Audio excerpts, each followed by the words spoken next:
Moi, j'habitais à Avignon, j'ai habité à Avignon pendant longtemps, donc c'est une ville que je connais très bien.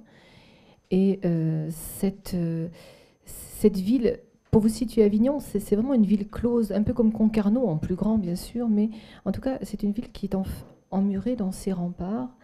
Et le fleuve, le Rhône, passe à côté, ne la traverse pas, mais vraiment passe à côté. Et j'ai trouvé que c'était une terre. Moi, je l'avais déjà dit il y a 2 ans, quand je m'étais trouvée là, je suis une fille de paysan et j'ai besoin d'une terre pour écrire. C'est-à-dire j'ai besoin d'un décor, d'un lieu très précis pour commencer un roman. Et j'ai trouvé que, voilà, que c'était un territoire qui pouvait être intéressant, en tout cas, pour créer une histoire. Marie, elle a été là très rapidement. Pour moi, c'est le personnage principal, mais ça peut en être un des personnages principaux. En tout cas, c'est une toute jeune fille qui débarque à Avignon.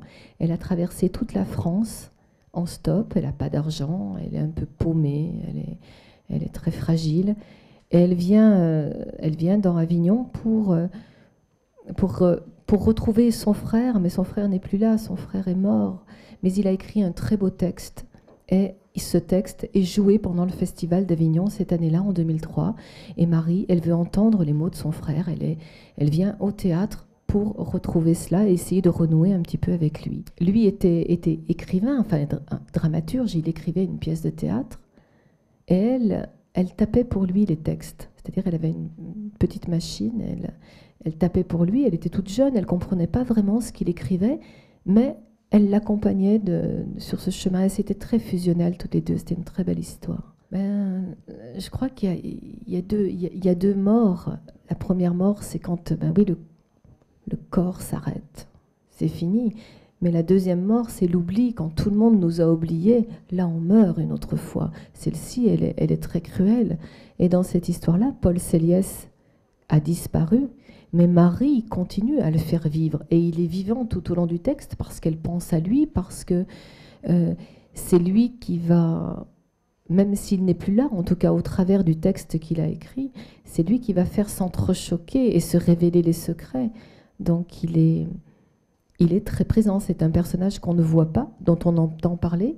Il y a quelques scènes où on le voit en train d'écrire dans sa camionnette.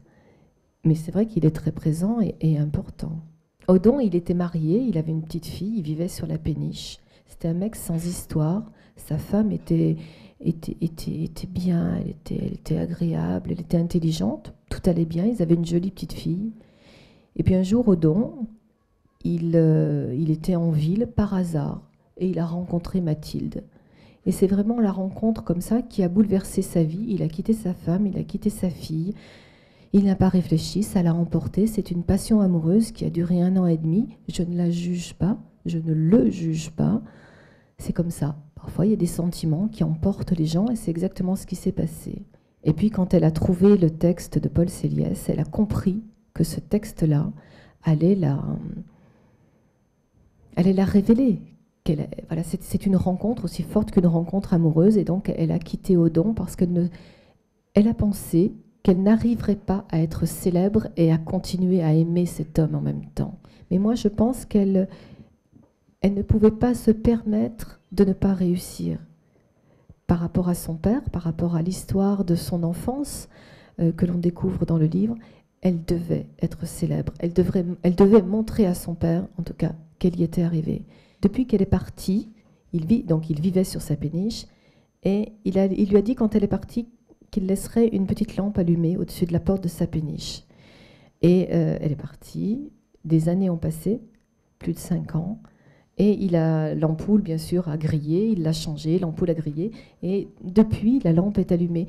Donc je pense qu'il l'aimait profondément, mais voilà, il sentait qu'elle avait besoin d'autre chose et que la retenir ne servait à rien. Je crois qu'il l'a laissée. Il n'a pas voulu être un poids pour elle. Je crois que c'est surtout ça. Elle dit à un moment à Isabelle qui est une vieille dame dans le roman, qui porte la mémoire de la ville. Il existe comme ça des vieilles personnes dans Avignon qui savent énormément de choses sur l'histoire, sur la création du festival et tout cela. Et Mathilde, à un moment, lui dit « L'amour est une île ». Et elle explique que quand on la quitte, on ne revient pas. Et ça, c'est vraiment tout le personnage de Mathilde qui se met des barrières. C'est-à-dire, moi, je ne suis pas d'accord avec cela, mais elle pense que quand on aime quelqu'un, son histoire avec Odon, c'était très fort, c'était très intime, ils étaient ensemble. À partir du moment où elle en est partie, même s'ils se sont revus, ils ne peuvent pas renouer, ils ne peuvent pas recommencer. Elle n'arrive pas, en fait, elle ne se permet pas cela. Moi, je crois qu'elle a peur. Finalement, elle est très fragile. Aimer fait peur. Quand on aime, il faut se mettre à nu, il faut se donner. Si on aime et qu'on se protège, eh bien, ça ne donnera pas une très belle histoire. Et donc, elle se met des barrières. Voilà, elle s'auto-censure quelque part en disant cela. Et j'ai trouvé que le titre allait bien avec le livre. Déjà parce que Avignon est une île aussi. Avignon est cerné par ses murs, donc ça ressemble à une île. Et puis, voilà, le titre c'est tout naturellement imposé sur cette histoire.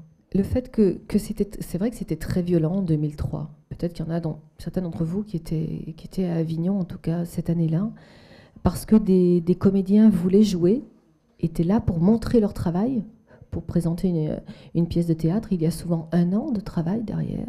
Ils arrivaient à Avignon avec leur troupe, avec leurs rêves, et ben on les empêchait de jouer. C'était pas possible. Donc c'était très violent. Il y avait des larmes, il y avait des scènes voilà, les gens déambulaient dans les rues à ne pas savoir. Certains jouaient, d'autres pas. C'était très confus tout ça. Donc c'était intéressant pour moi d'opposer cet univers de chaleur et de mouvement et de bruit à ces petites vies presque minuscules comme ça, et de montrer l'histoire en parallèle. Je trouve que ça les faisait résonner davantage. Je note beaucoup, donc je pense que les personnages arrivent, j'ai l'impression de les inventer, de les créer de toutes pièces, mais ils arrivent parce qu'il y a un bagage avant, parce que pendant des mois, j'ai noté, j'ai regardé, et après le personnage se construit en fonction de l'endroit où il est. Par exemple, Lambert dans Les Déferlantes, ça a vraiment été plusieurs personnages, plusieurs petits détails pris comme ça qui ont créé Lambert. Et puis cette stature un peu d'épaule large, à la Hague, je ne pouvais pas mettre un petit poids, c'était pas possible, il fallait un gars comme ça. Donc l'endroit aussi impacte beaucoup sur leur caractère aussi. Non, j'ai écrit depuis très très longtemps. J'ai commencé à écrire, je devais avoir 15 ans. J'étais toute jeune, avant même de lire. J'écrivais déjà parce que chez moi, il y avait du papier et un crayon. C'était facile de trouver cela. Un instrument de musique, la peinture, c'est plus compliqué. Il faut des magasins, alors que le papier. Donc non, j'ai commencé à écrire il y a très longtemps, mais sans dire, sans penser, j'écris. Je faisais la chose parce que j'avais besoin de laisser trace, de raconter des histoires.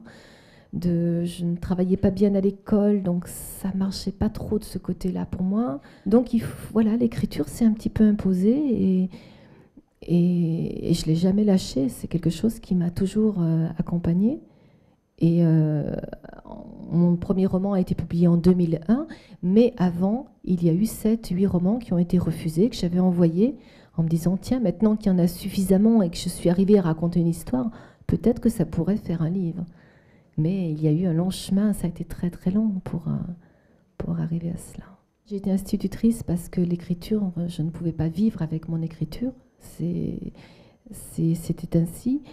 J'ai concilié cela d'une façon assez simple. Bon, institutrice, j'avais 4 jours d'école, donc il me restait le mercredi et les week-ends et les vacances. Voilà, tout le monde sait que les enseignants ont beaucoup de vacances. Donc voilà, les temps de vacances étaient vraiment consacrés à l'écriture.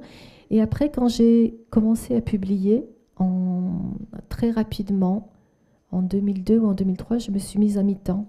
C'est-à-dire je travaillais plus que 2 jours par semaine, de façon à vraiment consacrer le reste de mon temps à l'écriture. C'est-à-dire j'avais de quoi me nourrir, de me chauffer, 2 jours par semaine, et je pouvais vraiment foncer. Et ça a été important pour moi de faire ce pas-là.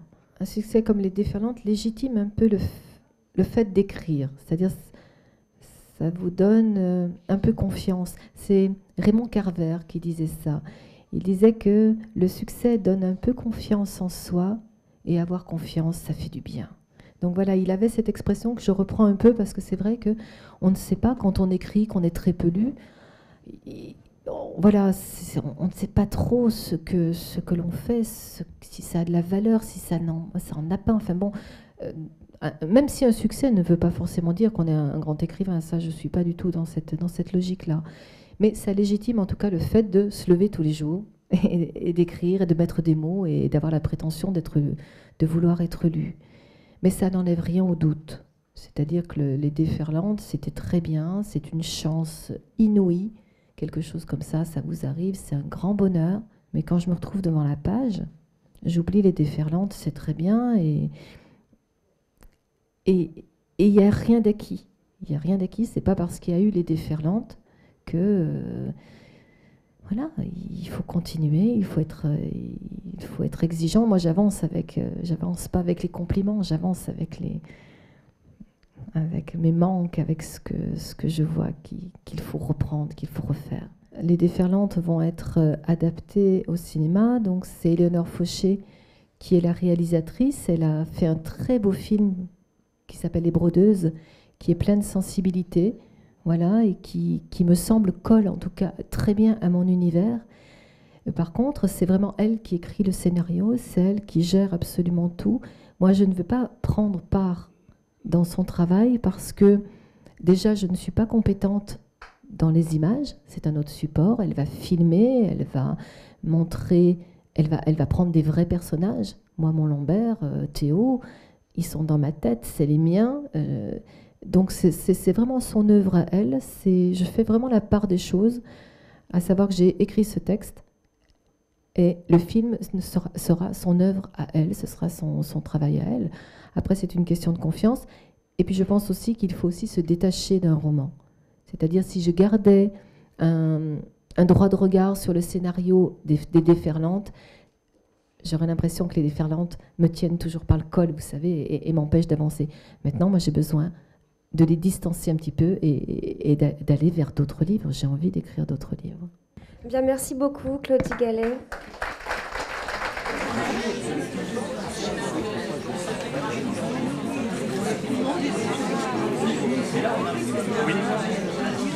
Oui.